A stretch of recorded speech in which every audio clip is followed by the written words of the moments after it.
Let's start today at the White House with CNN's Kristen Holmes. Kristen. Yeah, Dana, I mean, it certainly seems when it comes from the White House that this idea that there would be some kind of call for unity or some call to tone down the temperature, that moment has passed, and that it is clear President Trump is going to continue to blame the left. We heard in a brief phone interview with NBC over the weekend, President Trump in the same breath said that he wants the nation to heal, but then added that they were dealing with a group of radical left lunatics and they don't play fair. President Trump then stepped it up again when he was asked by reporters if there'd be an investigation into some of these left groups or liberals. Here's what he said. The problem we have is on the left.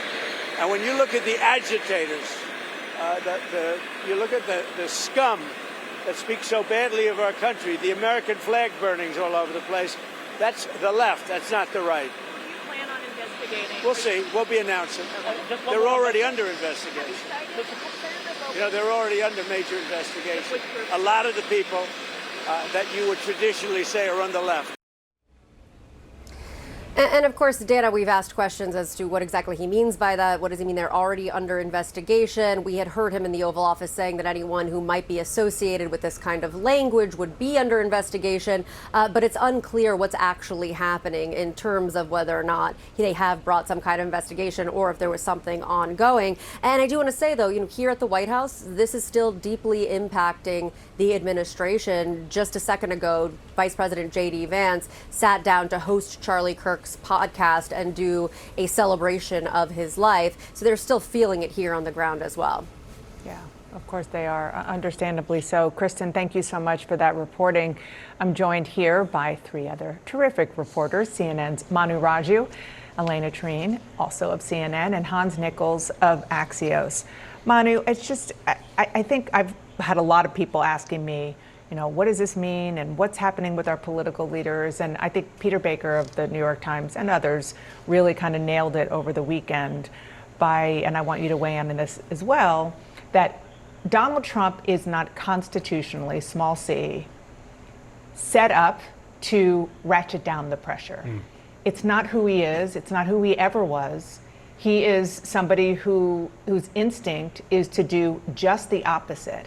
That's just on the politics. And then if you work in the fact that he is, as Kristen said, very upset, mourning somebody who was very close to him, it's making for a cocktail of something that we haven't seen with regard to presidential leadership, certainly in our lifetime. His response to crises depends on the moment, depends on the person that's happened to, and it's been basically, if it's a Republican or someone who is aligned with him, he has a much different response than if it's a Democrat. Sometimes he doesn't respond to that at all. And you're right, he's not a consoler in chief. There's the way George W. Bush handled post 9/11, saying Islam is not a religion of war, it's a religion of peace, trying to ratchet down anger towards Islams. And there's Trump directing the blame at the left. Even before we even knew who the suspect was, he was doing just that.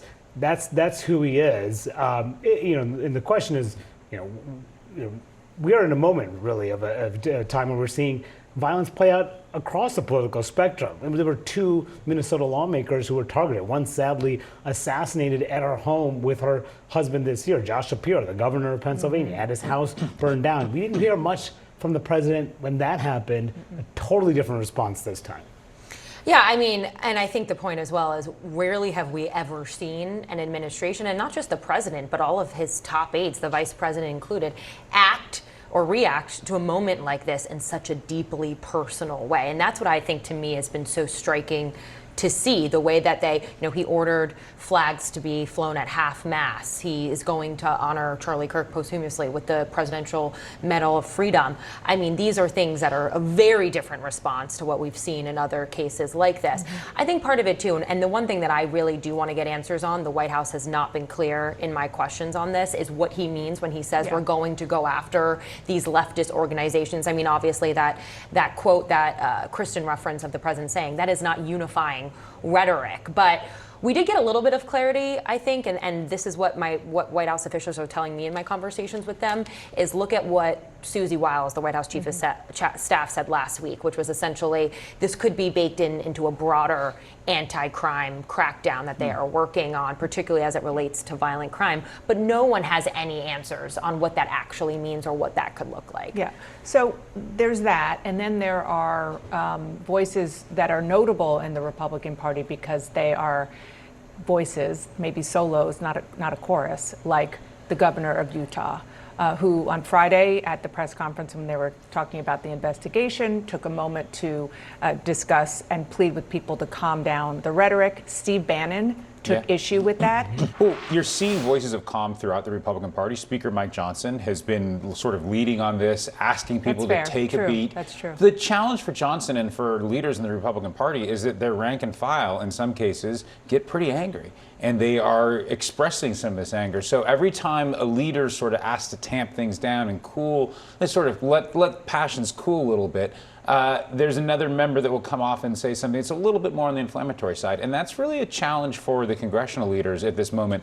They're also dealing with the very practical concerns that senators and lawmakers have about their own security. And I suspect we'll see a lot of that this week as members are wondering what kind of funds they can use to protect themselves and how they can keep themselves safe. And that's a bipartisan issue. So there is, the idea of fighting crime, combined with, there's so many different factors and layers of this moment that we're in, combined with the fact that Charlie Kirk had enormous reach, particularly with young people. I mean, you saw this weekend major sporting events take the time to pay tribute to Charlie Kirk, which is not something you even sometimes see for presidents or elected officials, never mind somebody who is a well-known conservative activist. And then there are the people who, not just online, but in the White House, Stephen Miller in particular, who has been very forward-leaning about the fact that they want to go after political enemies because of this. Chris Murphy, Democrat from Connecticut, posted this: "Pay attention, something dark might be coming. The murder of Charlie Kirk could have united Americans to confront political violence. Instead, Trump and his anti-democratic radicals look to be readying a campaign to destroy dissent." And what are we talking about here, Manu?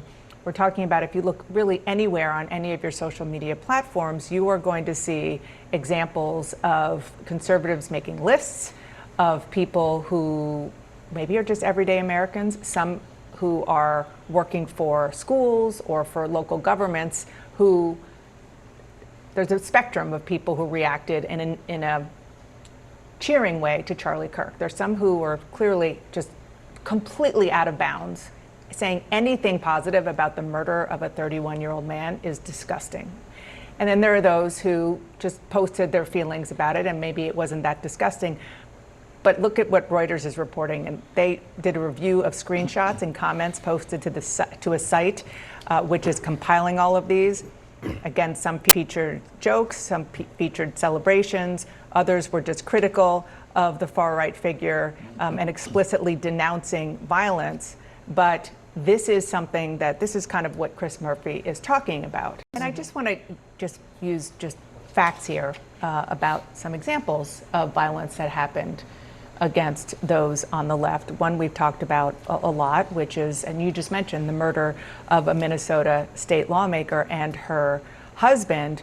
Senator Mike Lee put up something on social media, nightmare on Waltz Street, Waltz referring to the governor of Minnesota. Now, was he celebrating the murder of a Democratic lawmaker? No, but he was mocking it. This is a sitting United States Senator from Utah.